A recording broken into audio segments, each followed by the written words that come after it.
Jumpa lagi bersama Pak Karnawi. Kali ini dalam pembahasan AKM, Asesmen Kompetensi Minimal.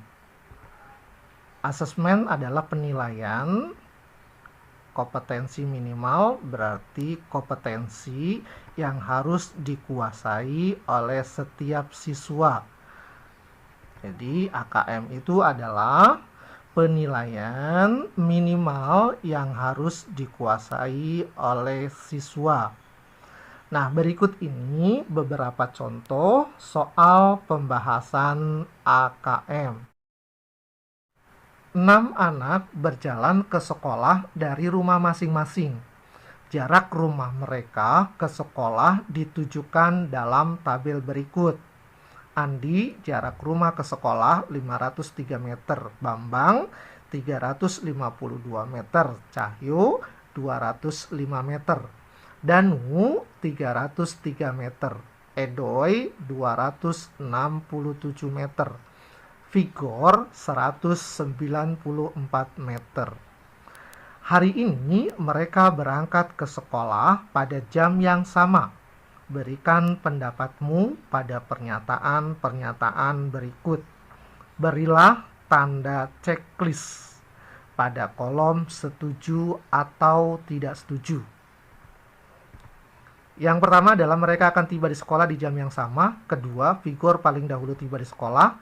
Danu lebih cepat sampai di sekolah dibanding Cahyo. Yang keempat, Andi paling terakhir tiba di sekolah. Dan perhatikan di sini satu soal terdiri atas beberapa pertanyaan. Ini yuk kita bahas sama-sama. Yang pertama adalah mereka akan tiba di sekolah di jam yang sama.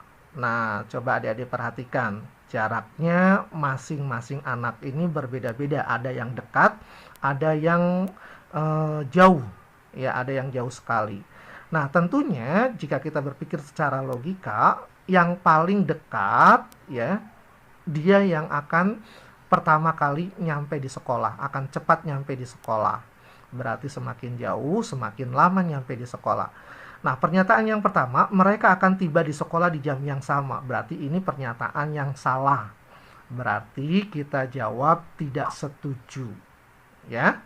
Yang kedua, Vigor paling dahulu tiba di sekolah. Coba kita lihat di sini. Vigor jaraknya paling dekat 194 meter dibandingkan sama yang lain. Vigor adalah jaraknya yang paling dekat, yaitu 194 meter. Maka kemungkinan paling besar adalah Vigor lebih awal nyampenya. Vigor paling dahulu tiba di sekolah, ini adalah pernyataan yang betul. Berarti kita jawab setuju. Pernyataan yang ketiga, Danu lebih cepat sampai di sekolah dibandingkan Cahyo. Nah, kita lihat Danu dan Cahyo. Danu 303, sedangkan Cahyo 205. Nah, secara jarak Danu lebih jauh, maka Danu lebih lama nyampainya dibandingkan Cahyo. Jadi di sini Danu lebih cepat sampai di sekolah dibanding Cahyo. Ini adalah pernyataan yang salah. Ya, berarti kita jawab tidak. Yang keempat, Andi paling terakhir tiba di sekolah. Andi paling akhir tiba di sekolah. Kita lihat dari jaraknya. Andi jaraknya paling jauh, 503 meter. Berarti ini adalah pernyataan yang benar. Ya, Andi karena Andi jaraknya paling jauh dari teman yang lainnya, maka Andi kemungkinan terbesar adalah Andi paling lama, paling akhir nyampe di sekolah. Berarti ini adalah pernyataan yang benar. Berarti kita jawab setuju. Bagaimana adik-adik? Mudah ya? Soal yang kedua. Dahulu kita mengenal konsep makanan 4 sehat 5 sempurna. Namun konsep saat ini diganti menjadi isi piringku. Isi piringku adalah program untuk memahami porsi makanan yang tepat untuk memenuhi kebutuhan gizi. Porsi isi piringku terdiri atas makanan pokok sebagai sumber karbohidrat sebanyak 1/3 piring. Kemudian lauk pauk 1/6 piring, sayur-sayuran 1/3 piring, dan buah-buahan 1/6 piring. Perhatikan gambar di samping. Nah, ini gambarnya ya. Makanan pokok, jika kita lihat dari bacaan ini, makanan pokok 1/3, kemudian lauk pauk 1/6, kemudian sayuran sepertiga, buah-buahan adalah 1/6. Nah, berdasarkan wacana tersebut, berilah persetujuan dengan tanda checklist pada kolom setuju atau tidak setuju. Pernyataan yang pertama, proporsi makanan pokok 3 kali proporsi lauk pauk. Proporsi buah-buahan setengah kali proporsi makanan pokok. Proporsi sayur-sayuran 2 kali proporsi lauk pauk. Proporsi buah-buahan paling sedikit di antara yang lain. Nah, yuk kita bahas sama-sama. Yang pertama dulu, proporsi makanan pokok 3 kali proporsi lauk pauk. Ya, kita tulis dulu ya. Kita tulis dulu. Proporsi makanan pokok berbanding lauk pauk. Ya, sini kan makanan pokok, lauk pauk. Makanan pokoknya pertama banding lauk pauk. Sama dengan makanan pokok berapa? 1/3. Ya, kita tulis banding lauk pauk berapa? 1/6. Kita tulis 1/6.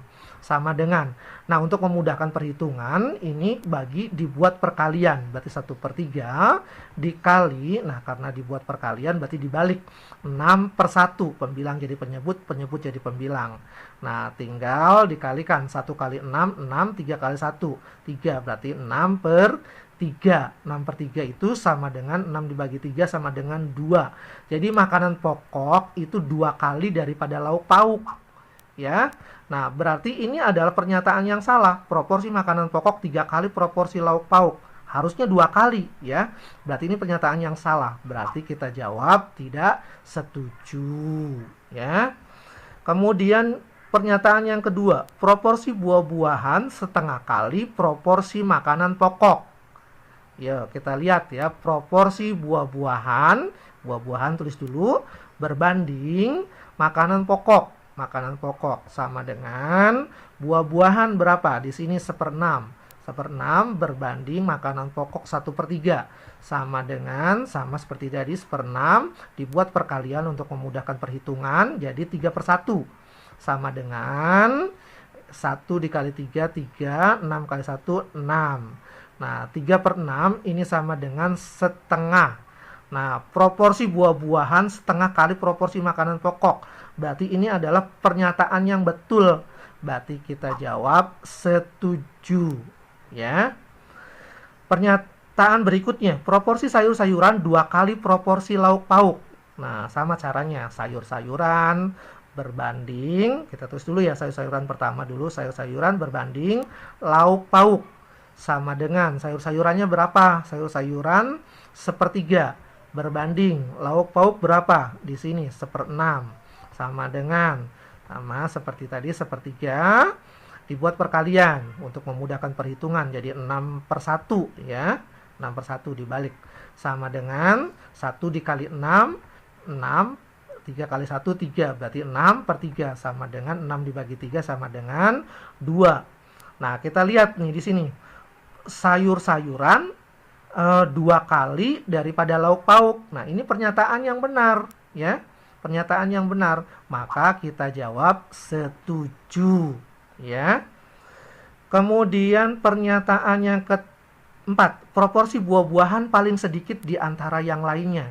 Coba lihat ya, proporsi yang paling sedikit bukan hanya buah-buahan, buah-buahan dan lauk pauk, karena buah-buahan 1/6, lauk pauk 1/6. Jadi ini adalah pernyataan yang salah, maka kita jawab tidak setuju. Bagaimana adik-adik?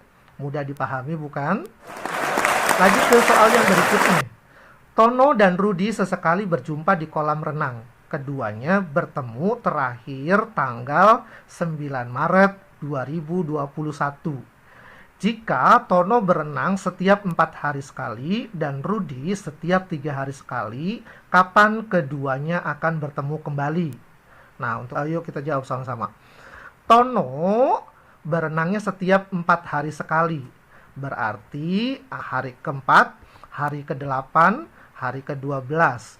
Sedangkan Rudi 3 hari sekali. Hari ke-3, hari ke-6, hari ke-9, dan hari ke-12. Nah, di hari ke-12 inilah mereka akan bertemu. Atau kita bisa juga menggunakan KPK. Ya, caranya adalah 43. Kita buat dengan KPK-nya boleh dengan sengkedan atau boleh juga dengan cara pohon faktor. ya, 4 dibagi 2, 2, 3 dibagi 2 nggak bisa, berarti 3 turun. Terus kemudian kita bagi lagi 2, 2 dibagi 2, 1, 3 dibagi 2 nggak bisa, 3. Nah, berarti ini dibagi 3, ya, 3 dibagi 3, ini udah habis, 1, 3 bagi 3, 1. Nah, berarti KPK-nya adalah 2 dikali 2 dikali 3. 2 kali 2, 4. 4 kali 3 sama dengan 12. Jadi mereka akan bertemu di hari yang ke-12. Ya, 12 hari berikutnya. Bukan di hari yang ke-12, tapi 12 hari berikutnya setelah tanggal 9 Maret. Nah, mereka kan berenang pertama kali 9 Maret nih. Berarti 9 Maret 2021 ditambah 12 hari berikutnya. Berarti sama dengan 21 Maret 2021. Jadi mereka akan kembali bertemu pada tanggal 21 Maret 2021. Bagaimana adik-adik menjawabnya? Lanjut ke soal yang berikutnya. Persegi panjang. Ukuran lebar kolam tersebut setengah dari ukuran panjangnya dan kedalamannya 1 meter. Sementara ketinggian air dalam kolam tersebut 80 cm. Di tiap sisi kolam bagian luar dibuat jalan dengan lebar 0,9 meter. Berdasarkan informasi tersebut, manakah pernyataan yang benar? Nah, yuk kita bahas ya. Kita lihat gambarnya. Di sini panjangnya adalah 20 meter. Nah, kalau misalnya kita gambar seperti ini ya, panjangnya adalah 20 meter. Lebarnya di sini adalah lebarnya setengahnya dari panjangnya. Berarti di sini lebarnya adalah 10 meter. Kemudian setiap sisi ini dipasang setengah. Ya, setengah, ini dipasang jalan, ini setengah. Berarti di sini ini lebar luarnya ini bukan 10 lagi tapi 11 ya, karena ini tambah setengah 11 meter. Yang ini juga ditambah setengah. Jadi 21 meter. Nah, yang pertama adalah kita bahas volume air kolam 160 meter kubik.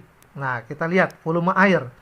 Volume air adalah, kita lihat, jadi panjang kali lebar kali tinggi air. Ya, tinggi air. Jadi bukan ngitung tinggi kolamnya, tapi tinggi airnya. Panjangnya sama dengan 20 ya, karena kita ngitung kolamnya ya. Kemudian dikali lebarnya, lebar kolam 10, tinggi air di sini 80 cm. Nah, satuannya dirubah ke dalam meter. Karena tidak boleh kalau misalnya ini meter, ini sentimeter nggak boleh. Berarti kalau meter harus dibuat meter semua. 80 cm itu sama dengan 0,8. Sama dengan 20 kali 10 sama dengan 200 dikali 0,8 sama dengan 160 meter kubik.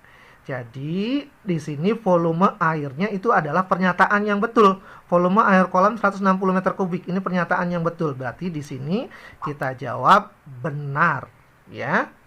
Yang kedua, luas permukaan kolam 170 meter persegi.